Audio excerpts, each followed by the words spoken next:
अव्यय।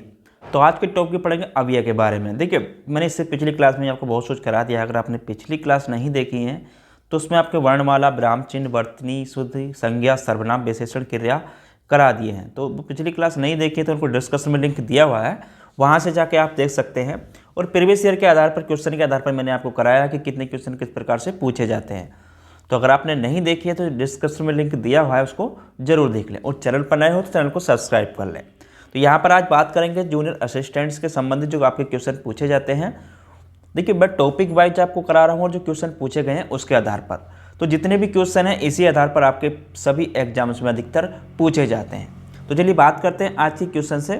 तो आज का क्वेश्चन है, सीता सखियों सहित पुष्प वाटिका गई। तो यहाँ पर पुष्प वाटिका गई, तो वाक्य में रेखांकित अव्यय प्रयोग निम्नलिखित में से किस भेद का उदाहरण है। ठीक है, तो यहाँ पर बताना है जो आपका रेखांकित है ये इसमें आपका कौन सा अवयव है। देखिए, यहाँ पे अगर बात करूँ तो यहाँ पे उसने कहा सीता सखियों सहित पुष्प वाटिका गई। तो यहाँ पर अगर देखें सीता सहित पुष्प वाटिका गई, देखिए यहाँ पर जो आया है आपका, यहाँ पे अगर बात करें तो वो है आपका संबंध बोधक अव्यय। अब संबंध बोधक अव्यय होता क्या है, यहाँ पर एक चीज़ बताऊँ आपको। तो यहाँ पर आपका सखियों सहित, तो अगर किसी भी उसमें आपके अगर आता है के साथ, ठीक है, के साथ आता है या के संग आता है, तो वहाँ पर आपका या आपका के सहित, ठीक है, या आपका के सहित पूछा जाता है तो वहाँ पर आपका संबंध बोधक अव्यय होता है। देखिए, ये वो अव्यय होते हैं जब किसी संज्ञा के बाद आकर उसका संबंध वाक्य में दूसरे शब्द से दिखाते हैं तो उसे हम संबंध बोधक अव्यय कहते हैं। यहाँ पर देखिए क्या, सीता सखियों सहित, यानी कि सीता किसके किसके साथ गई, मतलब कहने का ये हो गया सीता जो गई है वो सखियों के साथ पुष्प वाटिका गई है। तो यहाँ पर आ गया आपका के साथ, तो यहाँ पर संबंध आपका आ गया, तो यहाँ पर आपका संबंध बोधक अव्यय इसलिए होगा क्योंकि यहाँ पर अगर आप के साथ, के संग, के सहित आता है तो यहाँ पर आया सखियों सहित। ठीक है, यानी कि सखियों के सहित वो यहाँ पर कहाँ गई, पुष्प वाटिका गई। तो अगर ये शब्द आते हैं तो वहाँ पर आपका संबंध बोधक अव्यय होता है। ठीक है, तो इस चीज़ को यहाँ पर नोट कर लेना। चलिए अगला क्वेश्चन देखते हैं।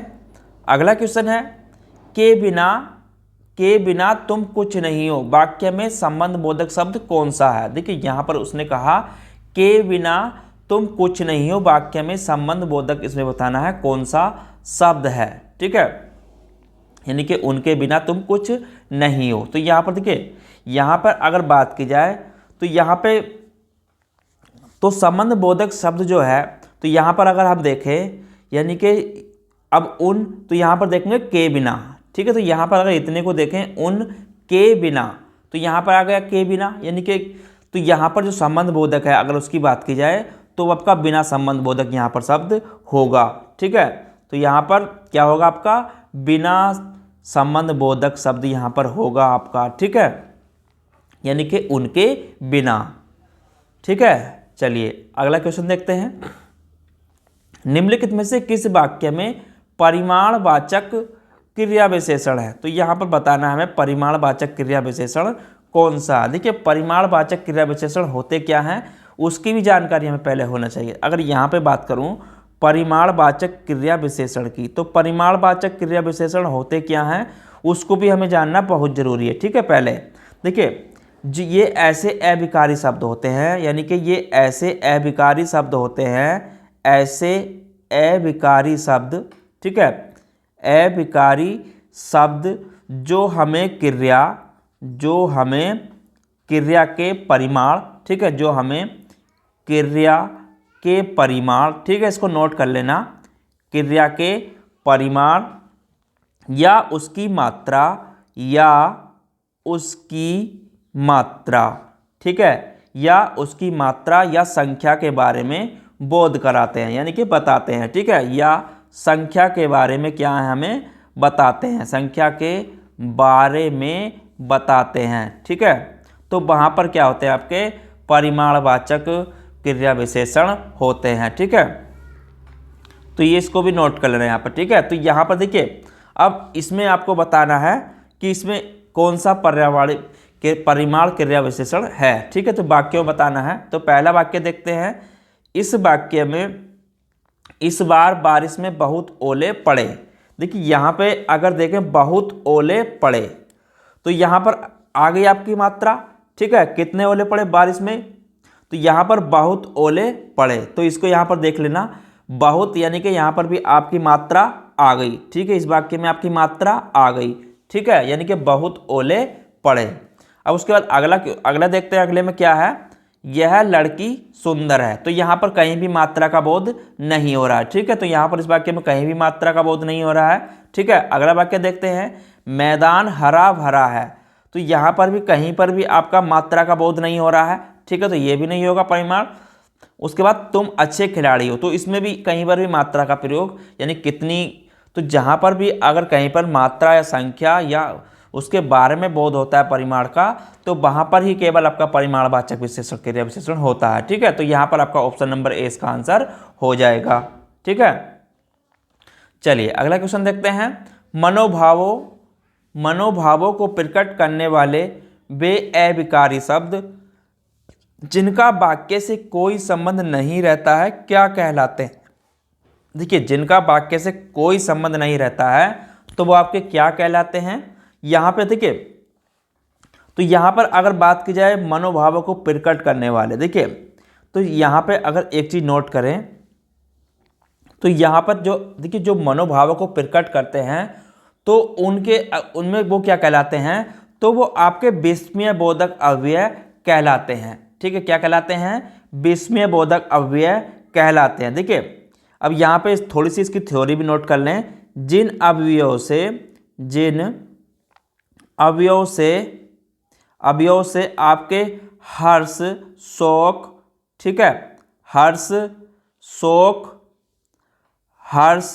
शोक आदि के भाव सूचित हों, ठीक है, क्या हो, हर्ष शोक आदि के भाव क्या हो, आदि के भाव क्या हो आपके सूचित हों, ठीक है, सूचित हों, पर उनका संबंध वाक्य या किसी विशेष पद से न हो, उन्हें हम क्या कहते हैं, अव्यय विस्मय बोधक अव्यय कहते हैं, ठीक है। सूचित हो पर क्या हो, पर उनका संबंध,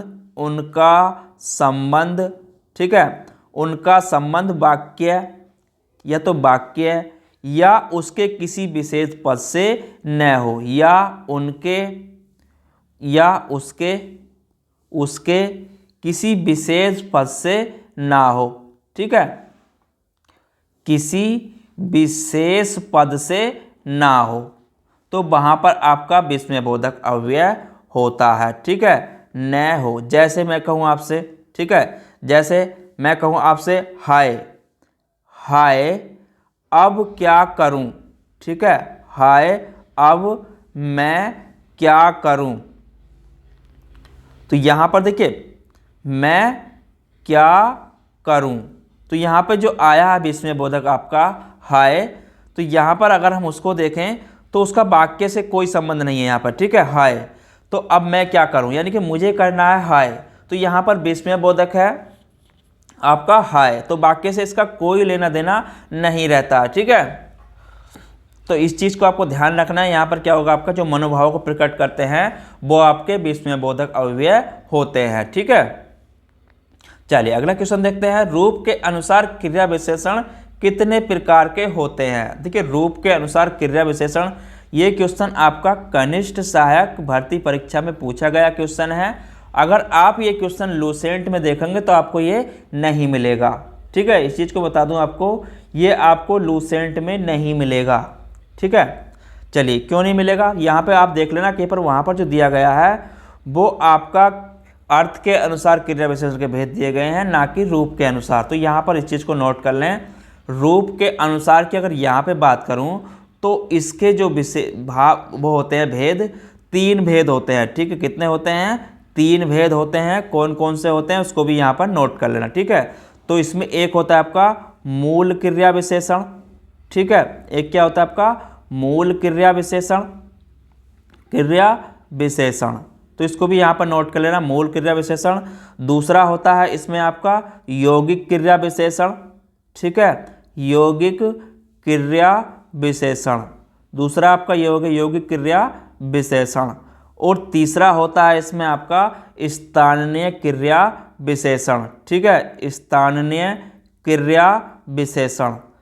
तो इसके 3 रूप होते हैं रूप के अनुसार। ठीक है, तो यहाँ पर इसको भी नोट कर लेना। ठीक है, तो आंसर क्या हो जाएगा इसका, 3 आंसर हो जाएगा।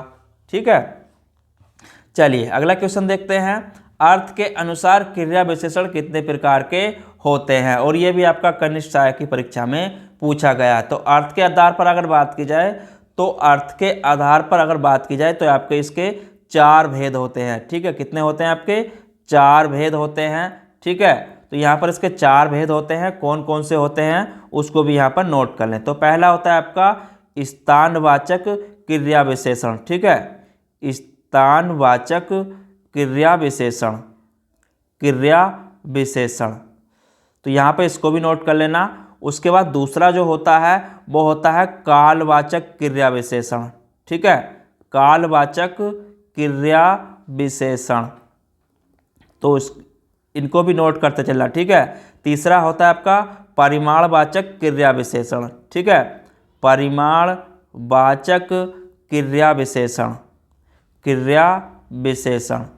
चौथा होता है आपका रीतिवाचक क्रिया विशेषण। ठीक है, रीतिवाचक क्रिया विशेषण। तो ये जितने देखिए जितने टाइप से अगर मैं करा रहा हूँ, इस टाइप से आपको कोई भी हिंदी नहीं कराएगा।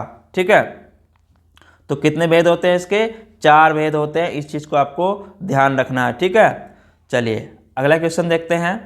किस वाक्य में संबंध बोधक अव्यय का प्रयोग हुआ है। तो यहाँ पर देखिए बताना है संबंध बोधक का जो प्रयोग हुआ है वो आपका किस वाक्य में हुआ है।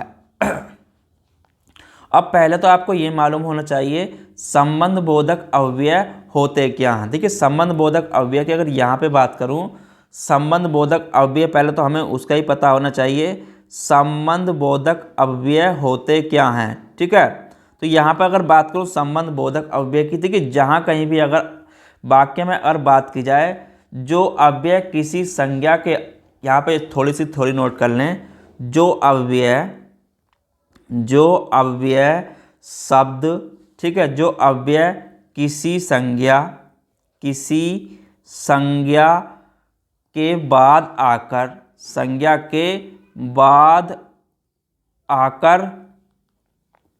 आकर उस संज्ञा का संबंध, उस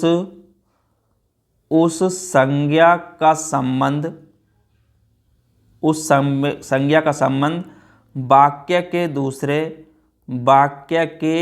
दूसरे शब्द से दिखाते हैं। ठीक है, दूसरे शब्द से दिखाते हैं तो उन्हें हम संबंध बोधक अव्यय कहते हैं। ठीक है, तो इस चीज़ को यहाँ पर नोट कर लेना।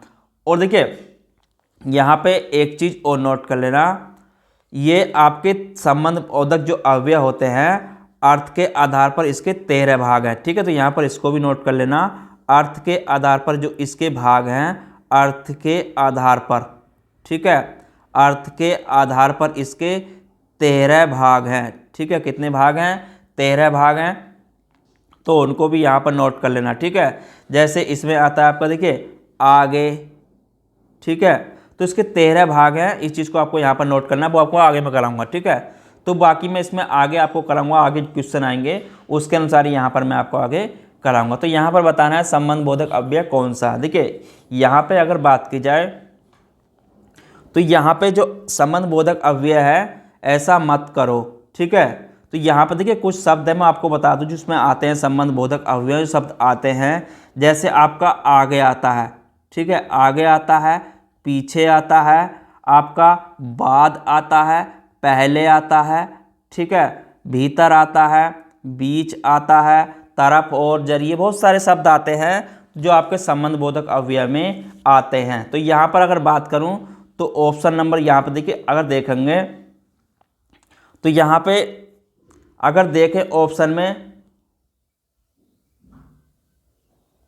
तो यहाँ पर जो ऑप्शन देखेंगे ऑप्शन नंबर डी में अगर हम देखें यहाँ पर मैं काम के पीछे आया था, तो मतलब यहाँ पे क्या कहा, तो यहाँ पर क्या होगा देखिए, तो यहाँ पर संज्ञा काम के पीछे आया था, पीछे शब्द आया है, आया था, तो यहाँ पर जो होगा आपका तो पीछे जो आया है ऑप्शन नंबर डी के अनुसार यहाँ पर आपका संबंध बोधक अव्यय होगा। ठीक है, क्यों होगा? जो अव्यय किसी संज्ञा के बाद आकर उस संज्ञा शब्द के दूसरे शब्द से क्या दिखाते हैं? वो संबंध दिखाते हैं। तो यहाँ पर कोई काम करने तो आया होगा, ठीक है, तो काम के पीछे दूसरा जो आया है वो इंसान ही तो है। ठीक है, तो यानी कि कोई तो आया है, तो एक संज्ञा का संबंध दूसरे संज्ञा से जहाँ पर भी होता है, दिखाता है, तो वहाँ पर आपका संबंध बोधक अव्यय होता है। ठीक है, चलिए अगला क्वेश्चन देखते हैं।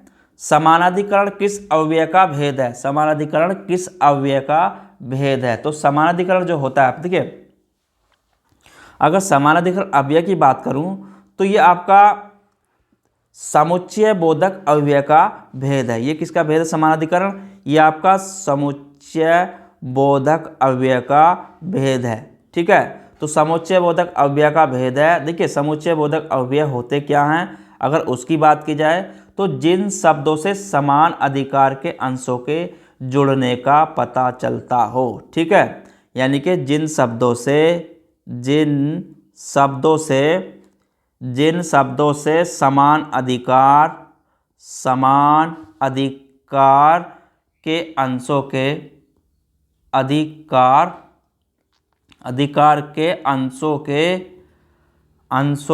जुड़ने का पता चलता है। ठीक है, जुड़ने का पता चलता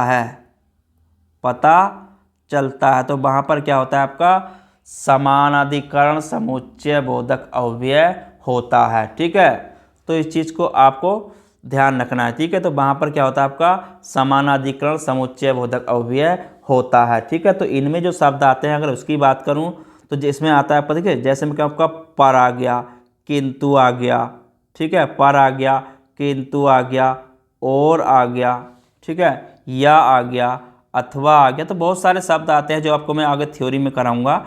ठीक है, तो इस तरह के शब्द आते हैं, तो यहाँ पर क्या होगा? आपका समान समुच्चय बोधक, यानी कि ऑप्शन नंबर ए इसका आंसर हो जाएगा। ठीक है, चलिए अगला क्वेश्चन देखते हैं।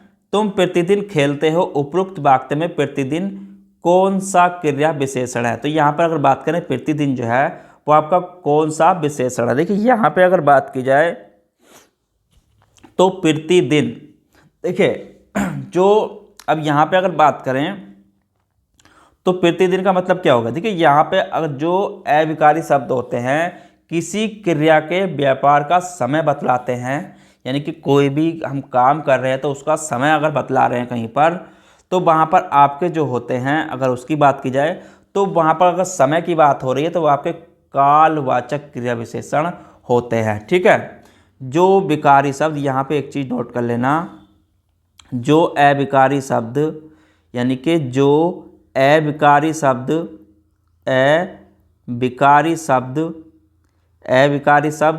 किसी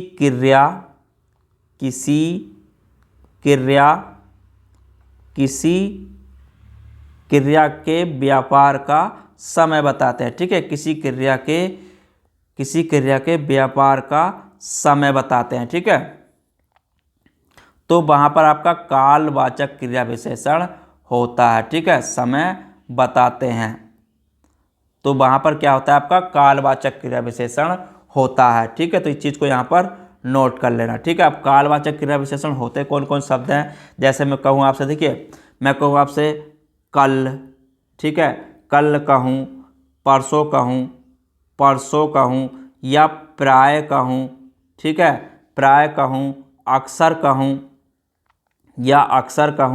या बाद में कहूँ। ठीक है, तो ये शब्द आते हैं आपके इसमें। ठीक है, जब कहूँ, या आपका जब हो गया, तब हो गया, सदा हो गया। ठीक है, प्रतिदिन हो गया। तो ये शब्द जो आते हैं आपके कालवाचक क्रिया विशेषण में आते हैं। ठीक है, तो इस चीज़ को भी यहाँ पर नोट कर लेना। ठीक है, तो इस चीज़ को भी यहाँ पर नोट करके चलना, आपको जल्दी आसानी रहेगी इसको समझने में। चलिए अगला क्वेश्चन देखते हैं। मनोभाव के अनुसार हटो शब्द कौन सा विस्मय बोधक है? देखिए हटो शब्द की अगर यहाँ पे बात की जाए तो कौन सा विस्मय बोधक शब्द है? मनोभाव के अनुसार हटो जो है आपका कौन सा विस्मय बोधक शब्द है? देखिए यहाँ पे अगर बात करूँ जिन शब्दों से, यहाँ पर एक चीज़ नोट कर लेना, जिन विस्मय बोधक की अगर बात की जाए जिन शब्दों से जिन शब्दों से जिन शब्दों से आपका यानी कि विस्मय, ठीक है, विस्मय, हर्ष, विस्मय, हर्ष, घृणा, दुख, घृणा, दुख, प्रशंसा, ठीक है, प्रशंसा आदि मनोभाव को व्यक्त किया जाता है, तो वहाँ पर जो होते हैं आपके विस्मय बोधक, ठीक है, क्या होते हैं आपके विस्मय बोधक अवयव होते हैं, ठीक है। तो आपको पता होना चाहिए, ठीक है। तो यहाँ पर क्या होते हैं, ये आपके विस्मय बोधक होते हैं। अब यहाँ पे बात की गई है कौन सा है, तो यहाँ पर देखिए, अगर यहाँ पे बात की जाए संबोधन, तो यहाँ पे देखिए तो हटो की बात आ रही है, ठीक है। तो हटो जो यहाँ पर आपका यानी कि चेतावनी विस्मय बोधक है, मतलब हटो क्या होगा यहाँ पर चेतावनी, ठीक है। तो चेतावनी दे रहे हैं हटो, यानी कि विस्मय बोधक शब्द है और आपका चेतावनी के अंतर्गत ही आपका आएगा, ठीक है। तो ठीक है, तो ये कायम आ जाएगा आपका चेतावनी में। अगर धिक्कार की बात करूँ, जैसे मैं कहूँ आपका धिक्कार, ठीक है, तो ये आपका क्या में आता है तिरस्कार से, ठीक है। तो इसका मतलब कैसे हो गया आपका तिरस्कार से, ठीक है, यानी कि उसका हम क्या कर रहे हैं तिरस्कार कर रहे हैं, अगर कह रहे हैं धिक्कार है, ठीक है। जैसे तो यहाँ पर जो भी शब्द आते हैं देखिए इसी तरीके से इनको पहचानना होता है, ठीक है। चलिए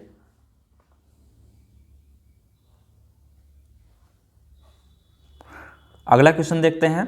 तुम दिन भर घूमते रहते हो, भर शब्द कौन सा अव्यय है, तो यहाँ पर बताना है जो भर है ये शब्द कौन सा अव्यय है, ठीक है। तो दिन भर घूमते रहते हो, यहाँ पर जो भर शब्द है वो कौन सा अवयव है। यहाँ पे अगर बात की जाए दिन भर घूमते रहते हो, तो यहाँ पर जो भर है वो कौन सा अवयव है। देखिए जहाँ कहीं भी अगर वाक्य में अगर कहीं पर भी किसी भी बात पर अतिरिक्त भार देने से जिन शब्दों का प्रयोग किया जाता है उन्हें हम क्या कहते हैं निपात कहते हैं, ठीक है। क्या कहते हैं निपात कहते हैं, ठीक है।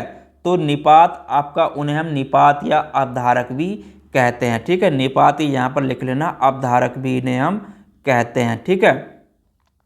तो निपात कहते हैं। अब देखिए निपात में क्या क्या आते हैं आपके शब्द, उसमें तो आते हैं जैसे आपका हो गया भी हो गया, ठीक है, तो हो गया, तक हो गया, केवल हो गया, ठीक है, केवल हो गया, ही हो गया, मात्र हो गया, तो आदि शब्द इसमें आते हैं, ठीक है। तो इस चीज़ का आपको ध्यान रखना है और ये आपके क्या कहलाते हैं निपात कहलाते हैं, ठीक है। तो यहाँ पर भर शब्द क्या आपका निपात शब्द है, ठीक है। चलिए अगला क्वेश्चन,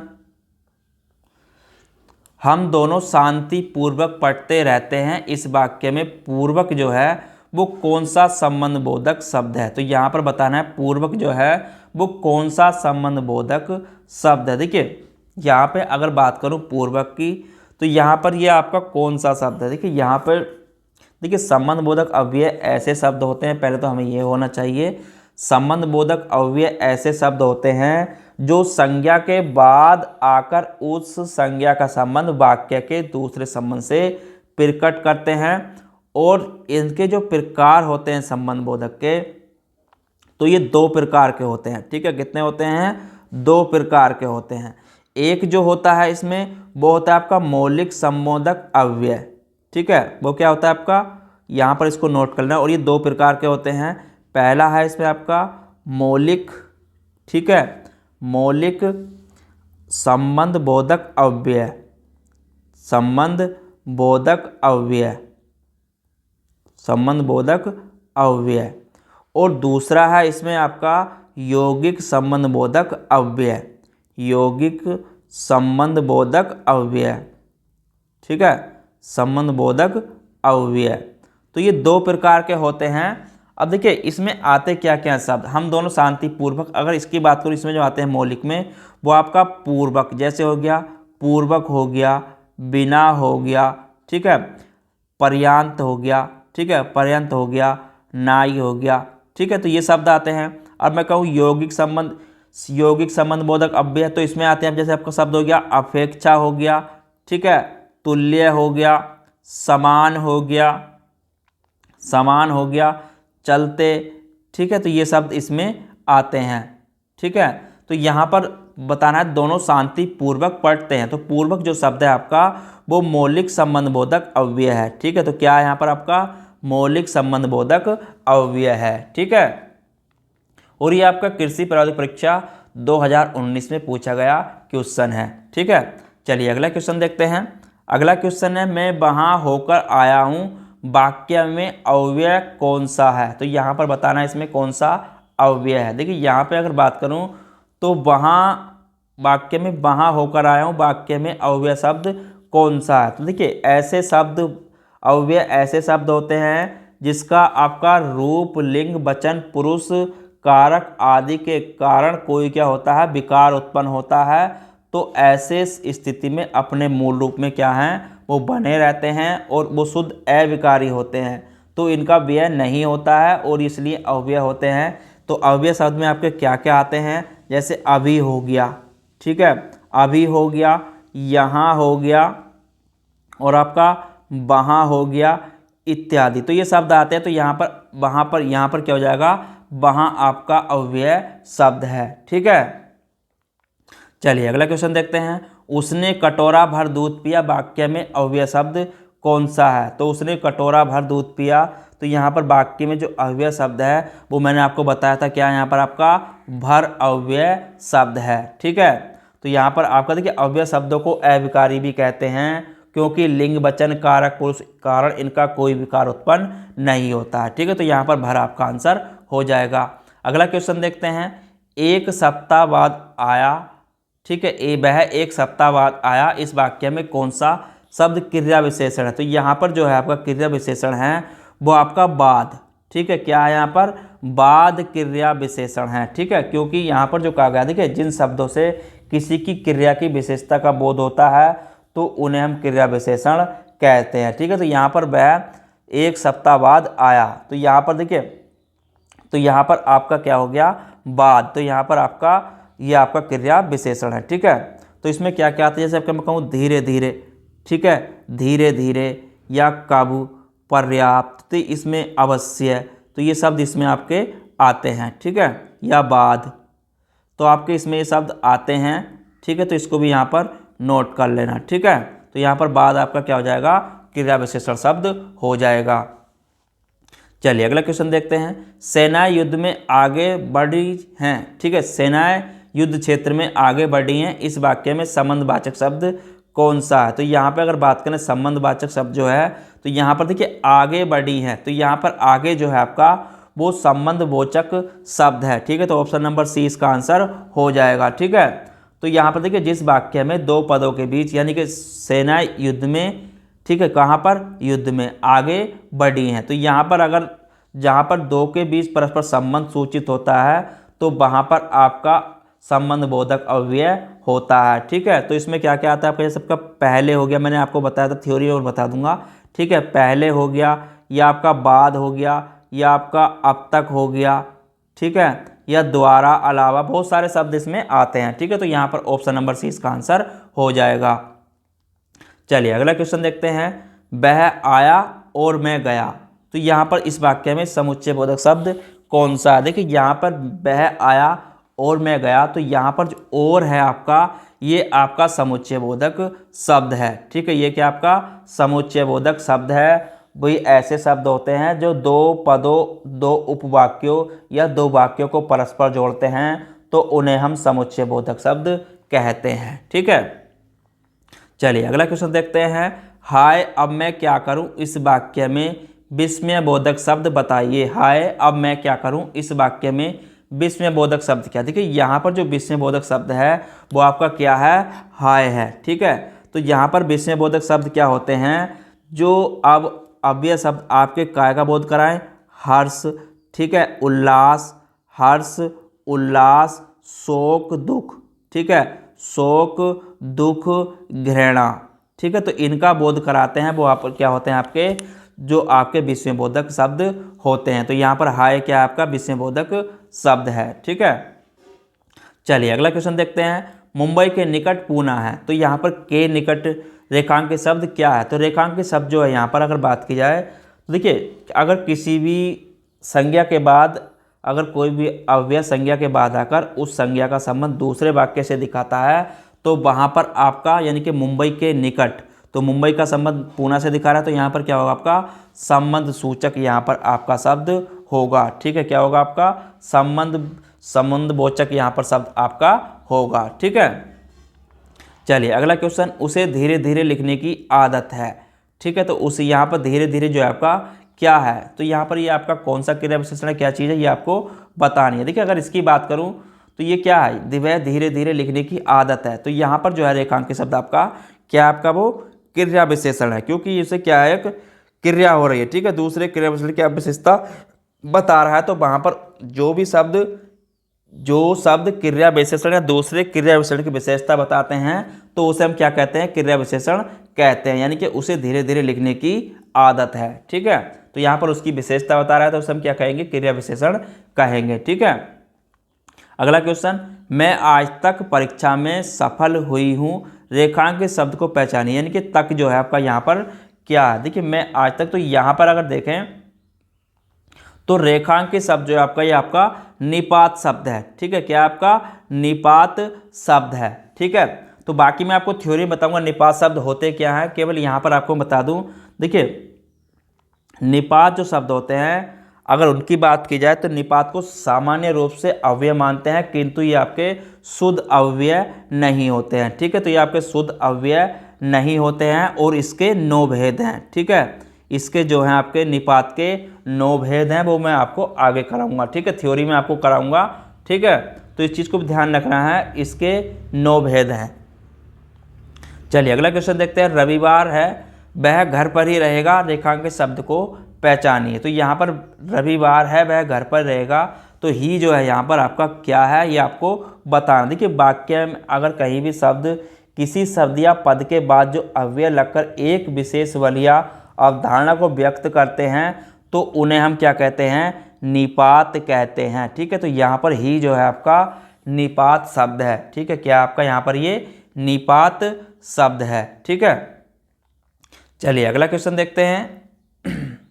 अगला क्वेश्चन है, निम्नलिखित शब्दों में से निपात का उदाहरण कौन सा। देखिए निपात का जो है यहाँ पर आपका, देखिए निपात की अगर बात की जाए, जो शब्द या पद के बाद जुड़कर आते हैं और अर्थ में विशेष प्रकार का बल देते हैं तो उन्हें हम निपात कहते हैं। और यहाँ पर जो आपका ठीक शब्द है ये आपका निपात है।